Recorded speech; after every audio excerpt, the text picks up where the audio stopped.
Malegaon electronics Nanavati 1952 पासून सर्व प्रकारची घरगुती उपकरणे, आटा चक्की, LED, लॅपटॉप, मोबाईल मिळवण्याचे एक विश्वसनीय ठिकाण. मुख्य पोस्ट ऑफिस जवळ, वसंतवाडी, पांझरापोळ जवळ, मालेगाव. मालेगाव महानगरपालिकेचे आयुक्त दीपक कासार यांच्यावर सदोष मनुष्यवधाचा गुन्हा दाखल करण्याची जनता दलचे नगरसेवक मुश्ताकील डिग्निटी यांनी केली मागणी. का, कशासाठी, काय म्हणणं आहे त्यांचं नेमकं जाणून घेऊया आपण त्यांच्याकडूनच. आज 2 अक्टूबर गांधी जयंती के दिन हम गांधी के पुतले पर आकर फूल हार करे हैं.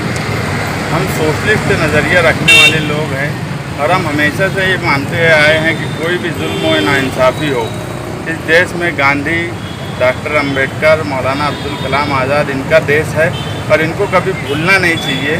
इस देश में आज हाथरस की जो घटना हुई, हम उसकी भी मजम्मत करते हैं कि इस देश में इस तरह के वाक़े अगर होने लगे तो कहीं ना कहीं गांधी की याद आने लगती है.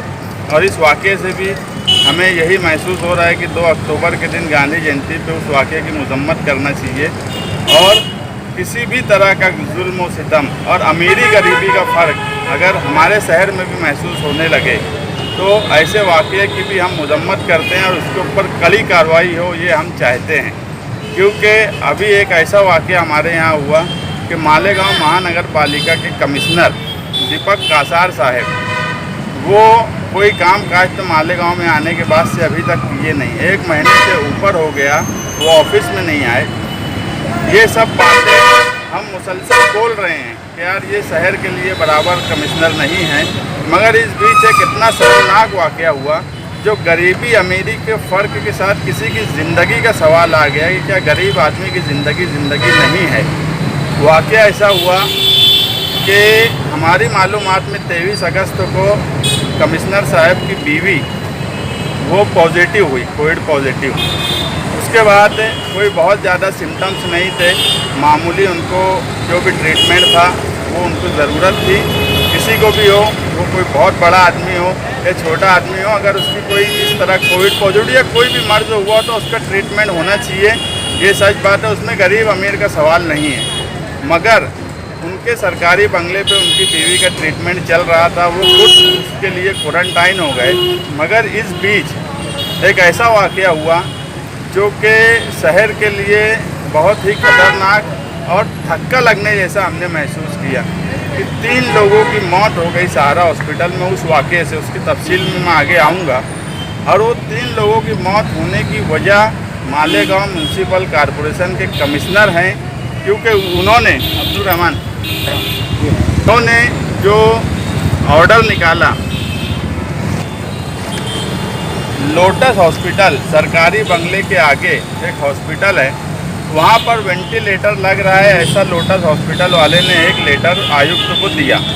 कमिश्नर ने उस पर फ़ौरन लिखा कि त्वरित कार्रवाई करावी और अंडरलाइन किया 2 वेंटिलेटर देने की सहारा हॉस्पिटल को.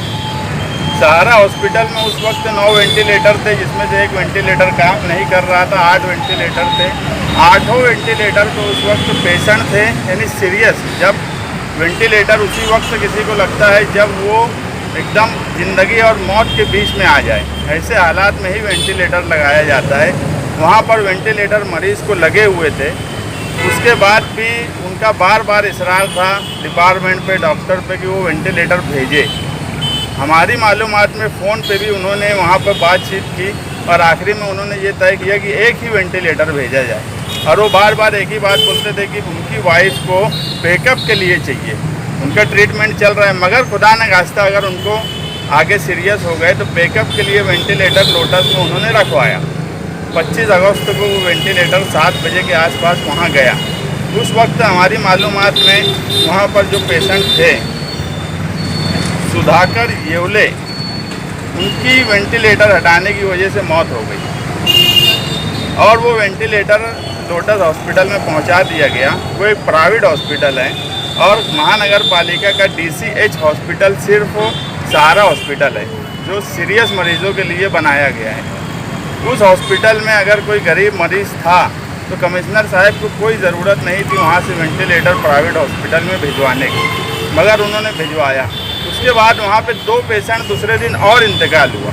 हमको अनऑफिशियली ऐसा बोला गया कि यार अगर वो वेंटिलेटर मौजूद होता तो वो ज़रूरत भी उनको लगाया जा सकता था, और वो वेंटिलेटर उनकी बीवी को लगा भी नहीं, क्योंकि वो उस पोजीशन में पहुंची ही नहीं कि उनको वेंटिलेटर की ज़रूरत पड़े।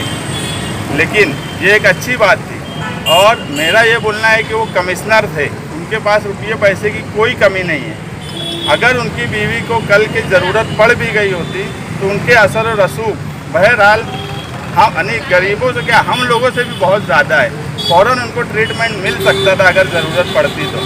किसी का वेंटिलेटर हटा के मंगवाना, ये हम मानते हैं कि इनके इस फैसले से जो ऑर्डर उन्होंने पास किया वो मौत हुई है, और ये मौत का जिम्मेदार हम मालेगांव महानगर पालिका के कमिश्नर को मानते हैं। और उनके ऊपर अभी यहाँ से हम सिटी पुलिस स्टेशन जाएंगे और वहाँ उन पर FIR हो, और IPC की दफ़ा 304 कि इनकी वजह से, कि अगर किसी की वजह से कोई मरता है, अगर कोई खुदकुशी करता है किसी की वजह से, तो उस पर भी 304 लगता।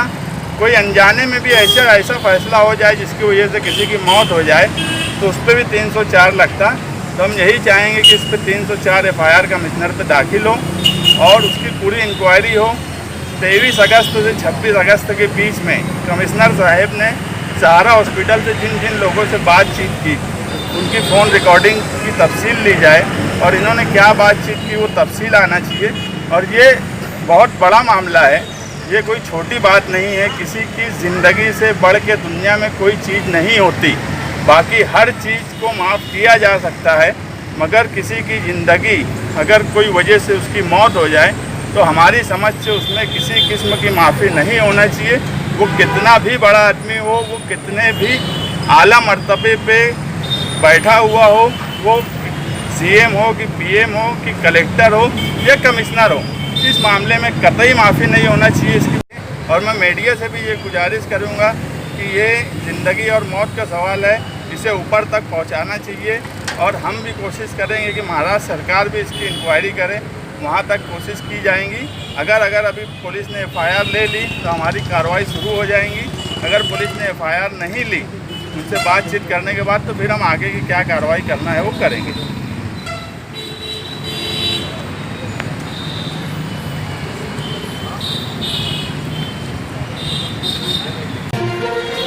त्यानंतर मुश्तिकील डिग्निटी आणि त्यांचे सर्व सहकारी गांधी पुतळ्यापासून मग शहर पोलीस स्टेशनला गुन्हा दाखल करण्यासाठी गेले।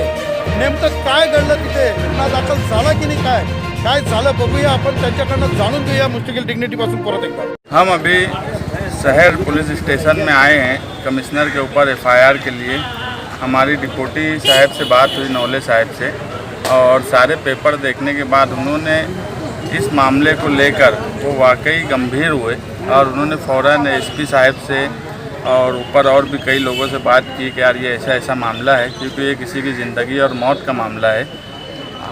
उन्होंने मुझे ये आश्वासन दिया, जो भी हमारे साथ में थे, रिजवान सर थे, मंसूर भाई थे, हमारे साजिद मेंबर थे, कि यार हम 7 दिन में इसकी चौकसी करके आपको अहवाल भी देंगे, और अगर ऐसा हुआ है तो गुनाह दाखिल किया जाएगा। और PI साहब को बुला के उन्होंने फ़ौरन बोले कि सहारा हॉस्पिटल से जो वहाँ का इंचार्ज है उसको बुलाया जाए, मगर फ़ोन लगाने के बाद वो फ़ोन नहीं उठा रहा है, तो उनको बोले हैं कि वो वहाँ जाएं और उनको देखें और यहाँ लेके आए।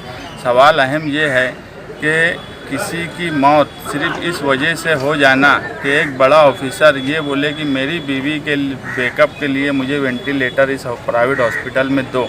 सबसे पहले तो प्राइवेट हॉस्पिटल में सरकारी वेंटिलेटर दिए ही नहीं जा सकता था। आज एक DCH है, सहारा में 200 पेशेंट होते हैं, वहाँ पे 9 वेंटिलेटर भी कम है। उसके बावजूद उन्होंने 25 अगस्त से 17 सितंबर तक वेंटिलेटर प्राइवेट हॉस्पिटल में रखा, सिर्फ इस वजह से कि अगर उनकी बीवी को ज़रूरत पड़ जाए तो उसके लिए वो चाहिए। और उस वक्त जब वेंटिलेटर भेजा गया तो वो वेंटिलेटर एक सीरियस पेशेंट को लगा हुआ था, उसका वेंटिलेटर निकाल के वहाँ भेजा गया। वेंटिलेटर उसी सूरत में किसी पेशेंट को लगाया जाता है जब वो ज़िंदगी और मौत के एकदम आखिरी मरहले में आ जाए। ऐसे वक्त में मैं खुद, अगर मेरे खुद का भी कोई वेंटिलेटर रहेगा और मेरे घर में किसी की ज़रूरत रहेंगी तो मैं किसी मरीज़ का वेंटिलेटर नहीं निकाल सकता, यानी इंसानियत मुझे इसकी कतई इजाज़त नहीं देंगी। मैं उसका इंतज़ाम दूसरी तरफ से करूँगा। वो तो इस शहर के कमिश्नर हैं, रुपया पैसा हर चीज़ सोर्स है उनके पास, उन्होंने दूसरा बैकअप के लिए इंतज़ाम करना चाहिए था। किसी का लगा हुआ वेंटिलेटर निकालने से किसी की मौत हो गई और इसके जिम्मेदार हम कमिश्नर को मानते हैं, क्योंकि उन्होंने ऑर्डर दिया था कि त्वरित कार्रवाई करो और वेंटिलेटर लोटस में भेजो। इसके ऊपर हम FIR के लिए आए थे, मगर उन्होंने अभी FIR तो नहीं लिखी, मगर हमको हमारा लेटर लेके हमारे सारे पेपर्स देखने के बाद उन्होंने उस सवाल को गंभीरता से लिया और उस पर वो कार्रवाई करके 7 दिन में हमको अहवाल देंगे, ऐसा बोले हैं। अगर उन्होंने 7 दिन में हमको अहवाल नहीं दिया, हमने ये भी बोला कि इतने बड़े ऑफिसर पे हमने अगर कोई एलिगेशन किया है और अगर वो गलत है, हमारे कागज़ जो हम दे रहे हैं वो गलत है, तो आप हम पे भी कार्रवाई करो। तो उन्होंने कहा कि नहीं, तुम्हारी जो इल्ज़ाम है हम उसको बहुत गंभीरता से लिए हैं। हमने ऊपर तक फ़ौरन हमारे सामने उन्होंने बातचीत की है, बाहर भी जाके बातचीत की है, PI को भी बुलाए। तो हमको पूरा भरोसा है पुलिस डिपार्टमेंट पे कि वो बराबर कार्रवाई करेंगे। हमारी डिमांड ये है कि मालेगांव कमिश्नर दीपक कासार पे 304 का गुना दाखिल होना चाहिए। उनकी वजह से 3 पेशेंट की मौत हुई है। आपकी डिमांड कायम है? हमारी डिमांड कायम है। ये हकीकत है साहब, डिमांड नहीं। Indian trends complete family footwear, Gagangiri complex, Ekatmata Chowk, camp road, Malegaon. याच प्रकारच्या बातम्या पुढेही आपल्या मोबाईलवर मिळवण्यासाठी आमचा प्रबंधगुरू चॅनल सबस्क्राईब करा आणि या बातमीला जास्तीत जास्त शेअर करा।